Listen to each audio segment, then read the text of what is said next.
Hello বন্ধুরা, তোমরা সবাই কেমন আছো? আশা করি প্রত্যেকেই ভীষণ ভালো আছো। তোমাদের সকলের উদ্দেশ্যে আমি চলে এসেছি নতুন একটা ভিডিও নিয়ে। তো আমি এখানে মেহেন্দি পড়ছিলাম। একটা বিয়েবাড়ির ইনভিটেশন ছিল, সেখানে যাওয়ার উদ্দেশ্যে আমি মেহেন্দিটা পড়েছিলাম। বিয়েবাড়ি তো কমপ্লিট হয়ে গেছে, কিন্তু ভিডিওটা আপলোড করার সময় পাইনি।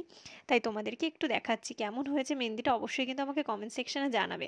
তো আমার কাছের খুব ভালো একটা বান্ধবী আমাকে মেহেন্দি পরিয়ে দিয়েছে, তোমরা প্রত্যেকেই দেখতে পাচ্ছ নিশ্চয়ই সেটা। তোমাদের কেমন লাগলো আমার মেহেন্দিটা হাতে, তো অবশ্যই কমেন্ট সেকশনে আমাকে একটু জানাবে। মনে পড়ল তোমার অশ্রু ভরা দুটি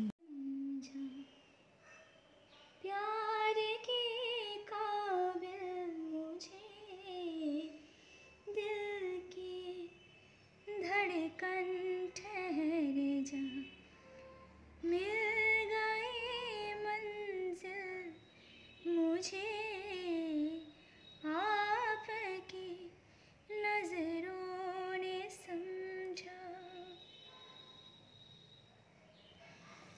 जी हमें मंजूर है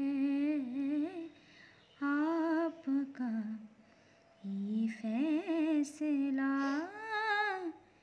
जी